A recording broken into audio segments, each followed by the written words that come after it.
Assalamualaikum warahmatullahi wabarakatuh, sahabat yang saya cintai dimanapun Anda berada. Setelah saya melihat video terbaru Gus Rumel Abbas secara utuh ya, yang telah diunggah di kanal YouTube Pamitnya Ngantor, saya menemukan ada dua tema besar yang diangkat, yaitu mengenai redaksi di dalam kitab At-Turfah karya Syekh Taqiyuddin Al-Makrizi, ketika memberikan simbol kepada Syekh Ibrahim bin Abdurrahman bin Muhammad. Yang benar itu min Arabi Hadramaut atau min Gorbi Hadramaut. Kemudian Al-Alawi yang dicantumkan itu apakah Al-Alawi keturunan Sayyiduna Ali bin Abi Thalib atau keturunan orang lain ya, atau Ali yang lain. Dan tentu saja Gus Rumel memperkuat argumennya bahwa redaksi yang benar di dalam kitab At-Turfah adalah min Gorbi Hadramaut. Dan Al-Alawi yang dicantumkan adalah sebagai simbol untuk keturunan Sayyiduna Ali bin Abi Thalib. Saya perhatikan tidak ada hujah yang baru dalam video Gus Rumel mengenai apakah yang benar itu min Gharbi Hadramaut atau min Arabi Hadramaut. Akan tetapi beliau hanya mempertegas ya, bahwa ketika beliau mengatakan yang benar adalah min Gharbi Hadramaut, beliau itu tidak sendirian. Karena kitab versi cetak yang sudah ditahqiq oleh Syekh Abu Abdurrahman Umar bin Ahmad Sobih Al-Hadrami, seorang ulama yang diduga berfaham Salafi Wahabi, ternyata juga menulis min Gharbi Hadramaut. Jadi saya ini agak heran ya, kenapa Gus Rumel kok begitu yakin kepada tahqiqan dari Syekh Umar bin Ahmad Sobih ini. Sedangkan dalam mukaddimah tahqiqan kitab versi cetak itu, nah di sana disebutkan bahwa manuskrip yang dijadikan acuan dalam menulis itu hanya satu manuskrip saja, yaitu manuskrip yang sama dengan yang saya miliki dan sudah saya tampilkan di video-video sebelumnya, sahabat. Ini silakan sahabat perhatikan, manuskripnya kan ya sama ini ya dengan yang saya miliki. Tapi entah kenapa ketika menulis kalimat min gharbi hadramaut itu tidak dikasih catatan kaki sama sekali. Padahal manuskrip yang lain kan jelas sekali menulis min Arabi hadramaut. Mungkin ketika sang pentahqiq melihat titik di tengah-tengah ini, itu langsung ditetapkan bahwa titik itu adalah titik milik huruf di bawahnya, sahabat ya. Sehingga bukan min Arabi hadramaut, tetapi min gharbi hadramaut. Padahal kalau kita cermati betul, titik ini kan milik huruf atasnya ya, yaitu titik huruf ba-nya Abdurrahman. Karena ketika titik ini dikasihkan ke kalimat di bawahnya, huruf ba di sini kan menjadi tidak punya titik. Belum lagi ketika kita lihat di manuskrip yang satunya ini, jelas-jelas ini tulisannya min Arabi hadramaut. Sebetulnya saya kurang tertarik lagi membahas gejolak titik ini lebih lanjut, sahabat. Karena saya melihat pembahasan gejolak titik ini sedang berada di lingkaran kejenuhan, di mana hujah yang muncul akan selalu menarik kepada kemungkinan-kemungkinan yang tiada ujung. Bagaimana tidak? Lawang satu manuskrip ini saja titiknya ngambang. Manuskrip satunya lagi jelas-jelas tidak ada titiknya. Ada versi cetak, tapi panduan penulisannya hanya menggunakan satu manuskrip yang titiknya tadi yang ngambang.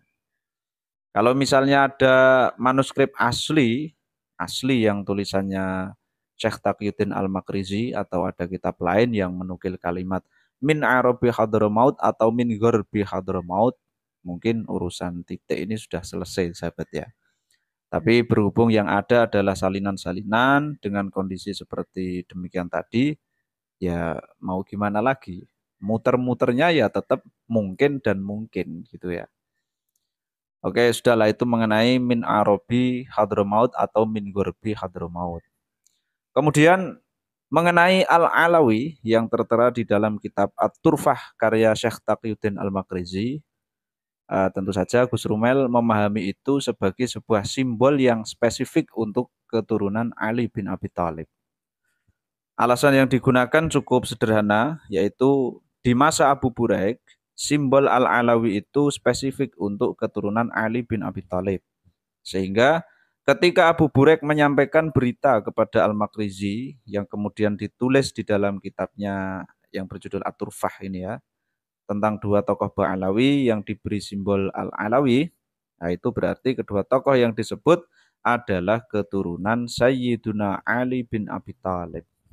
Dan ternyata di dalam videonya Gus Rumel memberikan sebuah tantangan untuk menghadirkan data sezaman dengan Abu Buraik, bahwa simbol Al-Alawi bukanlah simbol yang spesifik untuk keturunan Sayyiduna Ali bin Abi Thalib. Tak hanya di videonya saja sahabat ya, di kolom komentar video terakhir saya yang sudah saya sematkan, beliau juga menyampaikan hal yang sama, yaitu meminta bukti bahwa simbol Al-Alawi di masa Abu Buraik itu bukanlah spesifik untuk Sayyiduna Ali bin Abi Thalib. Dan singkat cerita, bukti itu sudah saya sampaikan kepada beliau, yaitu terdapat di dalam kitabnya Al-Janadi, yang notabene-nya beliau lebih sepuh daripada Abu Buraik. Dan menurut perhitungan matematis, keduanya itu pernah hidup sezaman.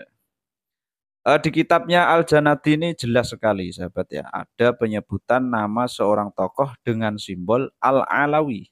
Akan tetapi Al-Alawi di sini bukanlah keturunan Sayyidina Ali, melainkan simbol untuk keturunan Ali bin Ba'lan bin Abbas. Kemudian lebih lanjut kami saling berbalas komentar di sini, sahabat bisa baca sendiri ya. Atau silahkan rujuk sendiri di kolom komentar yang sudah saya sematkan di video sebelumnya. Alamat video sebelumnya bisa dilihat di kolom deskripsi. Dan pada akhirnya, dari sekian banyaknya argumen-argumen yang beliau sampaikan, kesemuanya itu sebetulnya mengarah kepada muara awal pembahasan nasab, yaitu membangun husnudzon kembali atas kesahihan nasab Ba'alawi berdasarkan kitab As-Suluk, karya daripada Syekh Muhammad bin Yusuf bin Yakub Abu Abdillah Bahauddin Al-Janadi. Dan secara otomatis kitab As-Suluk inilah yang menjadi data primer, sumber utama ya dalam mensahihkan nasab Ba'alawi, sebagaimana yang telah dilakukan juga oleh Habib Ali bin Abu Bakar Al-Sakron di dalam kitabnya yang berjudul Al-Burqah Al-Musyiqah. Jadi dengan demikian berarti Gus Rumel ini sebetulnya mengajak kita putar balik lagi sahabat.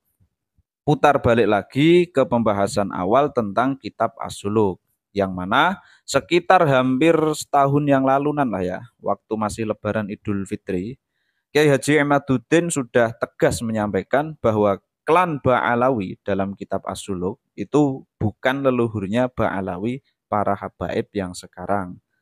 Lebih-lebih di dalam kitab As-Suluk memang tidak ada penyebutan silsilah klan Ba'alawi secara lengkap sampai kepada baginda Nabi Muhammad Shallallahu Alaihi Wasallam.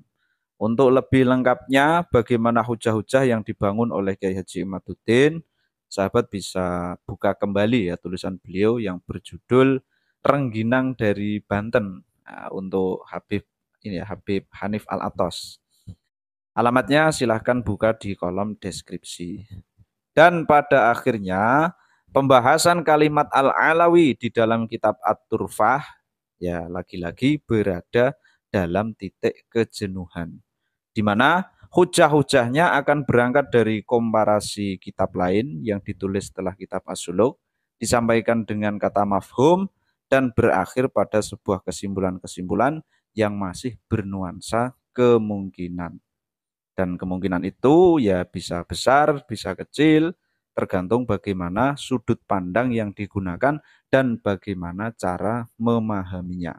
Wallahu a'lam bishawab. Ihdinas siratal mustaqim. Assalamualaikum warahmatullahi wabarakatuh.